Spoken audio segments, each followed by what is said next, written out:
Welcome to Movie Story Short, the channel where we summarize your favorite films in just a few minutes. Today, we delve into A Quiet Place, Day 1, a gripping prequel that explores the onset of a silent apocalypse. Our story follows Samira, known as Sam, portrayed by the talented Lupita Nyong'o.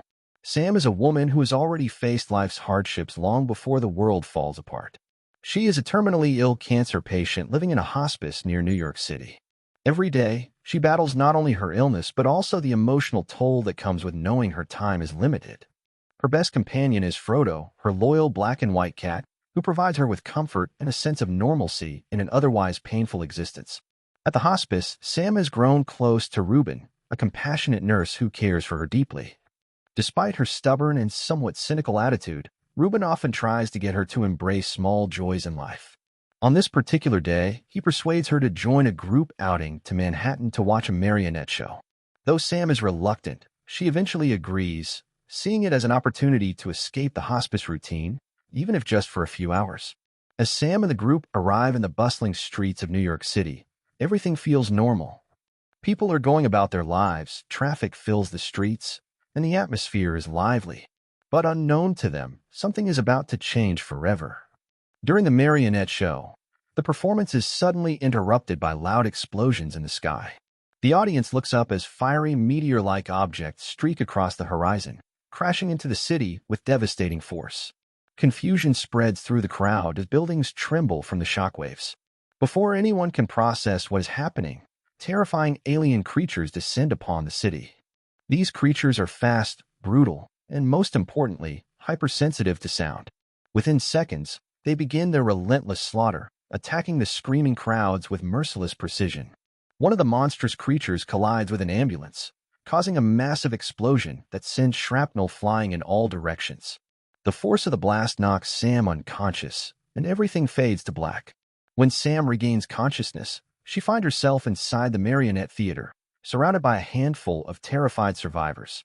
Among them is Henri, a quiet yet resourceful man who gestures for her to remain silent. It quickly becomes clear that making any noise invites certain death.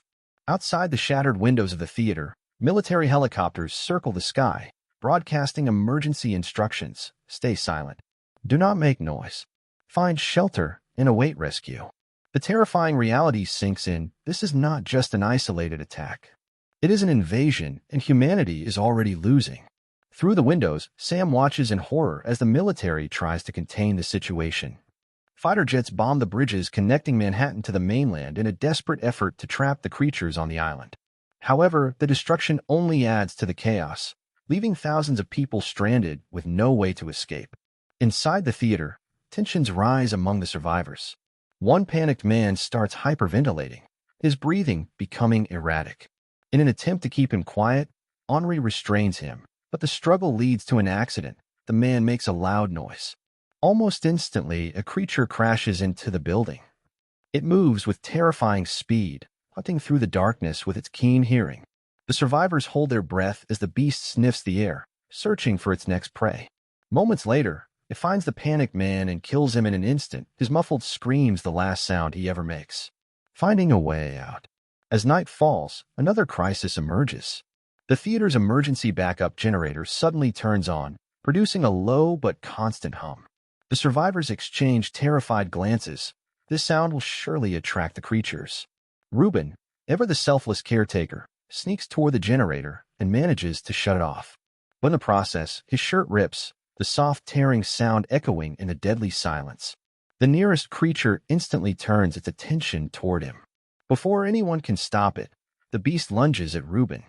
Sam watches in horror as her closest friend is brutally killed right before her eyes. His sacrifice, however, buys them time. The creature leaves, having claimed its victim. Devastated and furious, Sam refuses to stay any longer. With only Frodo by her side, she slips away from the group and makes her way toward Harlem, determined to find safety on her own terms. Along her journey, Sam hears another military broadcast announcing an evacuation point at the South Street seaport. The message explains that the creatures cannot swim, meaning escaping by boat is the only viable option. As Sam nears a large group of civilians heading toward the seaport, she realizes something horrifying. The sheer number of people moving together is making noise, too much noise. the creatures will undoubtedly hear them. Her fears are confirmed when, out of nowhere, the beasts ambush the crowd. Chaos erupts as hundreds of people try to run in every direction. The stampede is just as deadly as the aliens, with people being trampled underfoot. In the mayhem, Sam loses Frodo. Desperate, she calls out softly, but there's no sign of him. With no other choice, she continues forward alone. Meanwhile, Eric, an English law student, has been struggling to survive after escaping from a flooded subway station. He stumbles upon Frodo and, recognizing that the cat belongs to someone, decides to follow it. Eventually, Eric reunites Frodo with Sam. Though wary at first, Sam realizes she needs an ally. The two form a reluctant partnership and decide to continue toward Harlem together.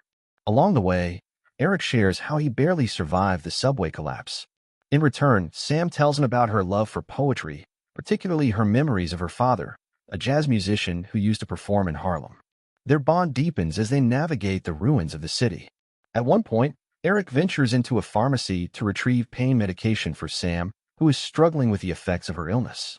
There, he discovers something alarming, a group of creatures surrounding an egg-like pod, feeding on its contents. It appears that the invasion is far from over. Eventually, the two survivors reach the Hudson River, where they spot boats filled with people fleeing Manhattan. But with creatures lurking nearby, getting to the boats won't be easy. Understanding what must be done, Sam makes a heartbreaking decision. She hands Eric her sweater and entrusts him with Frodo, telling him that he has a future beyond this nightmare. Before he can protest, she sprints toward a row of parked cars and begins smashing their windows. The blaring alarms attract the creatures, drawing them away from the shoreline. Seizing the opportunity, Eric leaps into the water with Frodo. Moments later, he's pulled onto a rescue boat by Henri, who had managed to survive. As they drift away from Manhattan, Eric finds a note tucked inside Sam's sweater. It reads, "Thank you for reminding me what it means to live." Meanwhile, Sam walks through the empty streets, placing her earbuds in and playing "Feeling Good" by Nina Simone. Accepting her fate, she removes the earbuds and lets the music blast at full volume. A creature charges toward her. Then the screen cuts to black. And here we end the movie. Don't forget to subscribe to Movie Story Short and like the video for more movie summaries.